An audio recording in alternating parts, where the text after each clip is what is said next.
네, 지난 19일 구글이 제미나이 3를 출시하면서 전 세계가 바로 이 구글 제미나이 3의 성능 그리고 구글의 자체 AI 칩 TPU에 관심을 집중시키고 있습니다.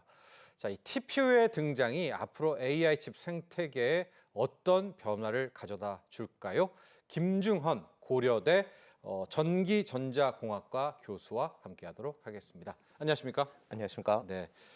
뭐 온통 TPU, 제미나이 3 맞습니다. 이 이야기로 네. 실은 경제 쪽, 이 주식 쪽은 완전히 지금 이 뉴스가 일파만파로 커지고 있는데요.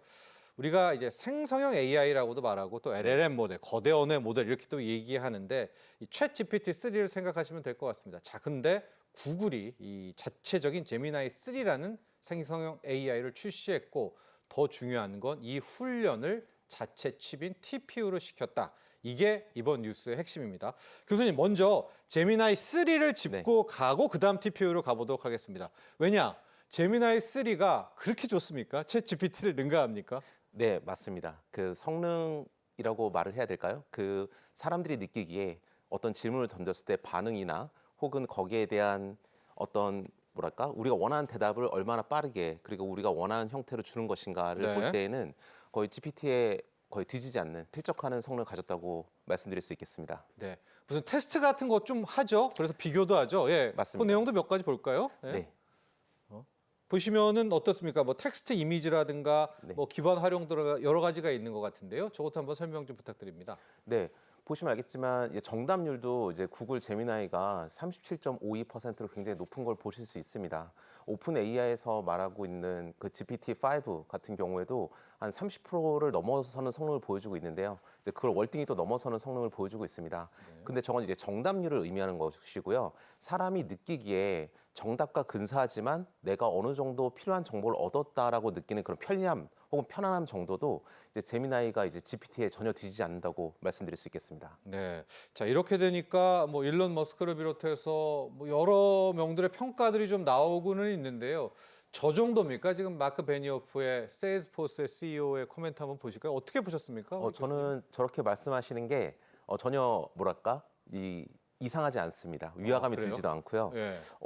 저도 비슷하게 생각을 했던 것 같습니다. 이제 세상이 또다시 바뀐 느낌이다. 즉 우리가 흔히 말하는 AGI, Artificial General Intelligence, 즉 이제 범용 인공지능. 우리가 어떤 질문을 하든지 간에 우리의 친구처럼 사람처럼 이제 리스폰스를 해줄 수 있는 그런 기술이 이제 우리 눈앞에 왔다라는 느낌을 확실히 받을 수 있었던 것 같습니다. 네, 자 지각 변동에 대한 이야기들이 나오고 있고 네. 심지어 오픈 AI의 샘 울트먼도 좀 인정하는 이제 그런 맞습니다. 코멘트까지 함께했습니다. 네. 자 그런데 이제부터 우리가 오늘 이야기를 할 주제 TPU입니다.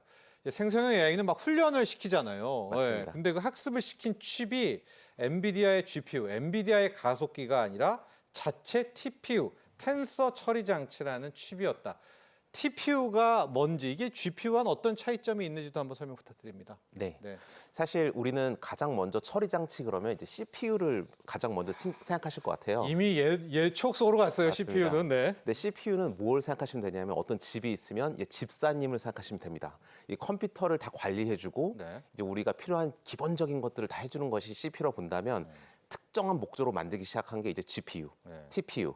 혹은 이제 미래 세대를 보면 QPU 이렇게 QPU. 나오게 되겠습니다. 근데 이제 GPU란 무엇이냐면 이제 90년대 말에 우리 영화 특수 효과라든지 그런 것에 대한 수요가 굉장히 많았었습니다.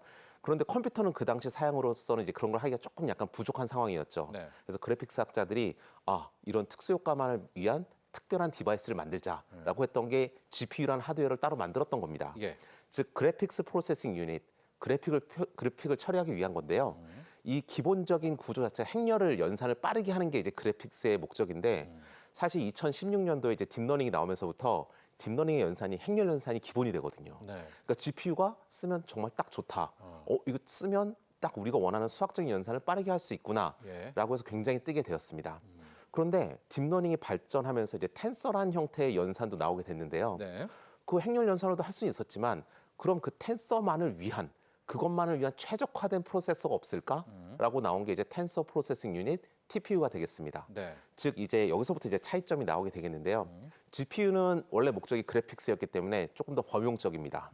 그래픽스도 할 수 있고 행렬 연산을 기본으로 하고 있는 이제 우리가 딥러닝도 할 수 있고 네. 뭐 2018년도에 이제 GPU 품귀 현상이 나타났던 이유가 이제 비트코인 마이닝 아니었겠습니까? 그럼 채굴도 할수 코인 있고. 그렇죠. 네. 채굴도 할 수 있고 데이터 센터도 GPU죠. 정확하게 맞습니다. 그래서 그게 지금 저희 전 세계에 깔리게 된 것이고 네. 엔비디아가 지금 최강으로 올라서게 된 것도 그런 수요에 맞췄다고 보시면 되겠습니다. 네. 그런데 그러면 GPU만이 하는 게 아니라 TPU 즉 텐서라는 것을 연산하는 게 우리 딥러닝의 근본이니까 그렇죠. 연산 학습 추론 이런 그렇습니다. 거죠. 예, 그것만을 위한 프로세서를 만들자가 TPU가 됐습니다. 그러니까 AI 용으로 쓸 수밖에 없다는 조금 더 제한된 용도이지만 네. 하지만 AI에서는 그 누구도 따라할 수 없게 최적화되어 있는 구조다라고 말씀드릴 수 있겠습니다. 만약에 우리나라도 자체적인 생성형 AI를 만든다고 하면 이 TPU가 이게 뭐 맞고 대량 생산이 된다면 GPU가 아니라 TPU만으로도 훈련시킬 수 있는 거죠?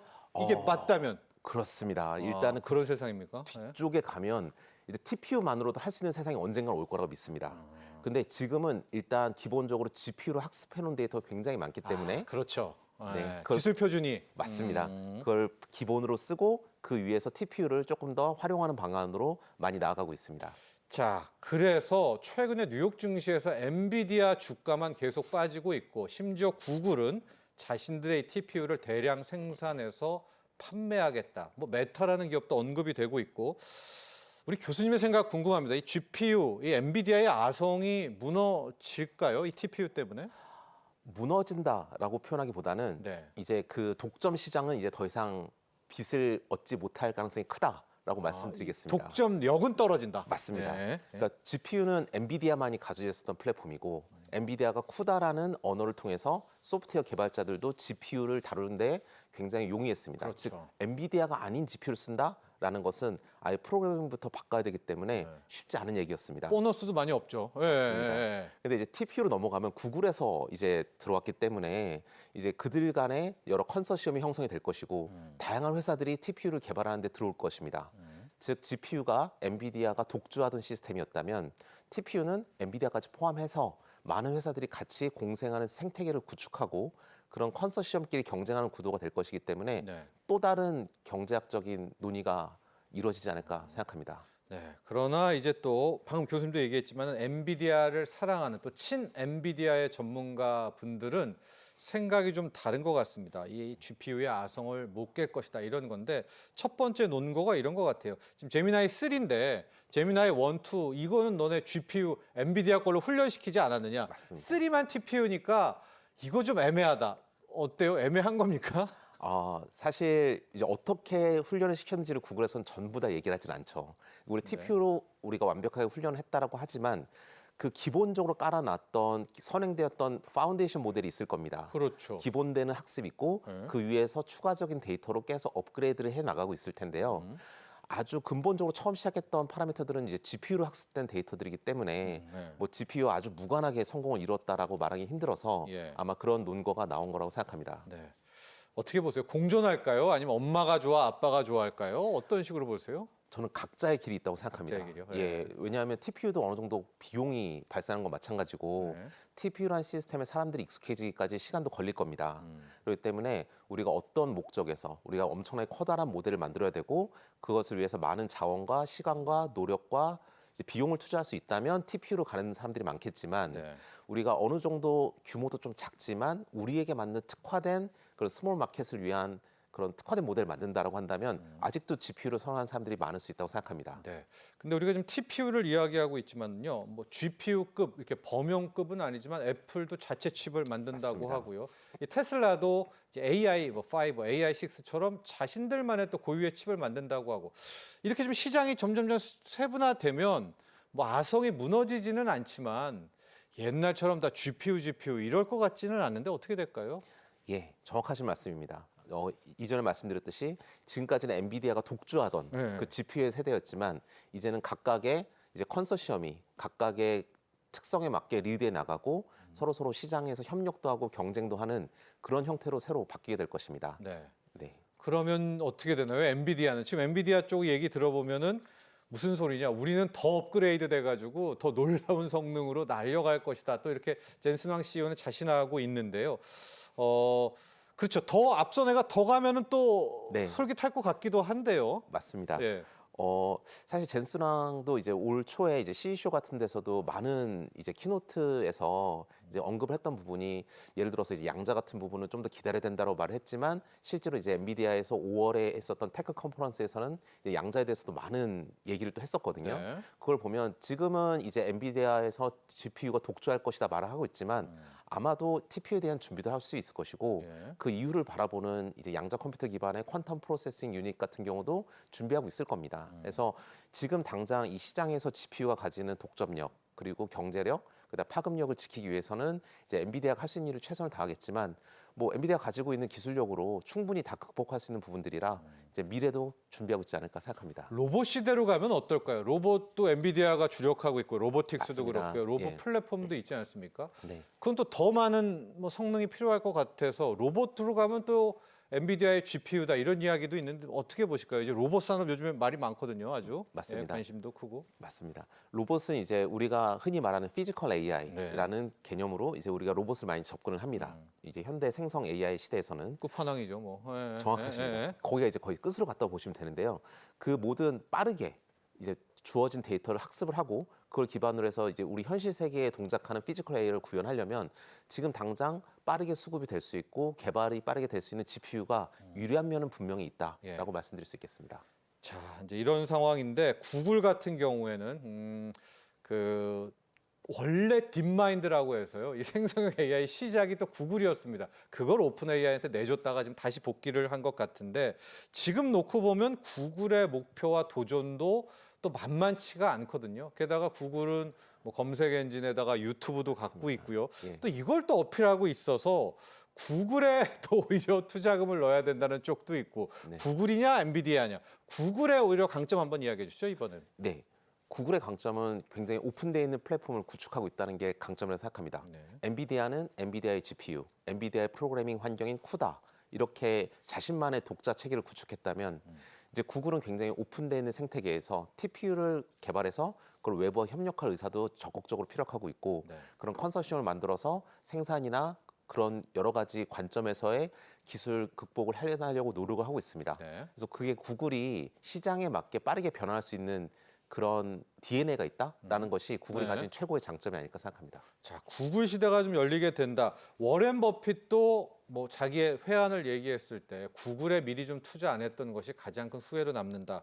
떠나면서 이제 투자도 하고 그렇게 됐었습니다. 자, GPU와 TPU, 구글과 엔비디아의 경쟁이 이렇게 이야기를 했는데 이제는 본격적으로 우리 K 반도체에 대한 영향을 하나씩 점검해 보도록 하겠습니다. 자, 교수님, 네. TPU도 그렇고 GPU도 그렇고 우리가 잘 아는 HBM은 둘 다 필요한 건 맞죠? 예, 맞습니다. 예. 그 둘 다 이제 HBM 같은 경우는 이제 고대역폭 반도체이기 때문에 거기 그 메모리 고대역폭 메모리에서는 우리 빠르게 데이터를 주고 받는다는 것이 일단 개인 이제 주된 핵심 부분이 되겠습니다. 예. GPU가 됐건 TPU가 됐건 그런 기술력이 당연히 필수적으로 필요하기 때문에 예. 그 GPU, TPU에서도 HBM 기술은 필수적으로 다 필요합니다. 예. 네.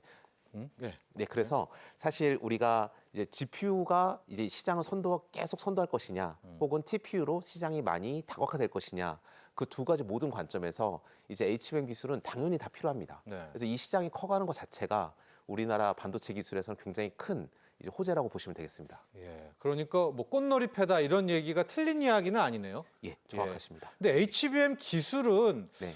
크게 발전할 필요가 없다. 이건 어때요? OX입니까? 그래서 오히려 이제 누구나 다 만들 수 있지 않느냐 이런 얘기를 좀 부정론 쪽도 있는 것 같은데요.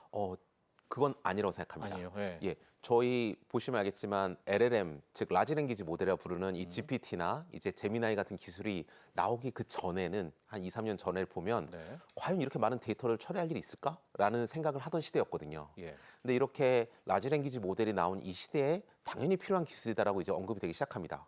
우리가 그럼 2년 후를 예측할 수 있을까요? 2년 후에는 더 사람들이 많은 자신들만의 특화된 데이터로 자신들만의 모델을 만들려고 할 것이고 그러면 그때 필요한 데이터의 양이 지금보다 폭발적으로 늘어날 것은 어떻게 보면 당연할 수도 있습니다. 더 많이 처리해야 되니까요. 정확하십니다. 예. 그래서 저는 HBM 기술은 끊임없이 발전해야 된다고 생각을 하고요. 소비자의 요구 사항이나 소비자들이 지금 소비하고 있는 그런 컨텐츠들을 봤을 때에는 그 용량이 커지면 커졌지 적어질 리는 없다고 생각합니다. 네. 그래서 우리의 K 반도체, 이제 메모리 반도체 쪽에서는 오히려 맞습니다. 우린 이쪽이든 저쪽이든 꽃놀이패다. 삼성전자 얘기를 좀 더 해보면은 앞서 이제 구글도 자체 칩을 만들지 않습니까? 네. 애플도 칩 만든다고 하고 있고 테슬라도 자체 칩. 자체 칩 하면 우리가 GPU의 TSMC만큼 기술력은 아니더라도 밑에 단의 파운드리는 삼성전자가 좀 커버할 수 있지 않을까. 이 부분은 좀 어떻게 보십니까? 저는 그 논리는 굉장히 합당한 논리라고 생각합니다. 아무래도 세계 최대의 물량을 공급하는 회사이기도 하고 네. 또 그런 경험도 오랫동안 축적되어 왔기 때문에 그런 부분에 대해서는 그런 의문의 여지는 없다고 생각합니다. 네. 예. TSMC 아성은 어떻게 보십니까? 여기는 너무 견고한가요? 거기 깨긴 힘든가요? 그것도 시간이 좀 지나봐야 되지 않을까 싶습니다. 우리나라도 이제 빠르게 따라잡고 있고 네. TSMC만이 가지는 강점이라고 부르는 것이 과연 우리나라 회사들이 못하는 기술인가 보면 그것도 아니기 때문에 언젠가 시간이 해결해 줄 문제가 아닌가 생각을 합니다. 네. 자, 이렇게 우리 TPU와 GPU 경쟁 속에서 K 반도체의 어떤 수혜 부분까지도 함께 살펴봤고요. 자, 그런데 이제 앞으로가 더 큰 문제인 것이 이 반도체 부분만큼, 특히 AI 부분만큼은 모든 나라들이 시장에다가 맡기고 있지 않죠. 정부가 오히려 천문학적인 보조금에다가 입법을 통해서 자국 산업을 지키고 이런 반면에 좀 우리는 오히려 좀 우리의 AI 반도체 기업을 너무 강하게 키우지 않나 이런 생각도 좀 해보는데 우리 교수님 보시기에 어떻습니까? 우리는 특혜를 너무 안 주는 것 같다는 또 지적도 시장에서 나오고 있거든요. 네. 너무 잘해서 그런 건가요? 이게 맞습니다. 제가 볼 때는 우리나라를 지탱하고 있는 반도체사들은 그간 특별한 보조나 그런 거 없이도 혜택. 예. 예, 지금까지 굉장히 잘해왔거든요. 그래서 다른 국가의 이제 회사들과 비교해 봤을 때는 알아서 잘해오던 기조도 좀 있었고요. 하지만 저는 이제 미래를 봤을 때에는 이제 우리나라의 반도체의 역량을 이제 주문형 반도체, 즉 에이직 기술로 좀 옮겨갈 필요는 있습니다. 네. 조금 더 많이. 그렇죠. 그 이유는 왜냐하면 이런 주문형, 즉 특화된 반도체를 개발한다는 것이 TPU나 그 다음 세대의 TPU 등등을 개발하는 데 굉장히 핵심 기술이 되기 때문에 그것을 할 수 있는 인력, 그 다음에 자본, 그 다음에 투자 등등이 더 많이 필요하다고 생각을 하고요. 또 그런 주문형 반도체 등등이 나왔을 때 그 생태계를 확산할 수 있는 소프트웨어 기술도 함께 받쳐줘야 이 전반적인 K 반도체 생태계가 다 같이 성장할 수 있는 그런 시스템이 구축되지 않을까 생각합니다. 근데 네. 그거는 이제 한두 개 회사가 해서 되는 일은 아니라고 생각하고 이제 국가에서 장기적인 비전을 가지고 끊임없이 투자를 해야 될 부분이라 생각합니다. 네. 국회 입법도 좀 필요하겠죠. 당연합니다. 네. 자, 반도체 특별법 또 AI 산업에 대한 정부의 지원 또 국회 입법 많은 도움이 필요하다 이런 의견 주셨습니다. 김중원 고려대 전기전자공학과 교수와 함께했습니다. 오늘 감사합니다. 감사합니다.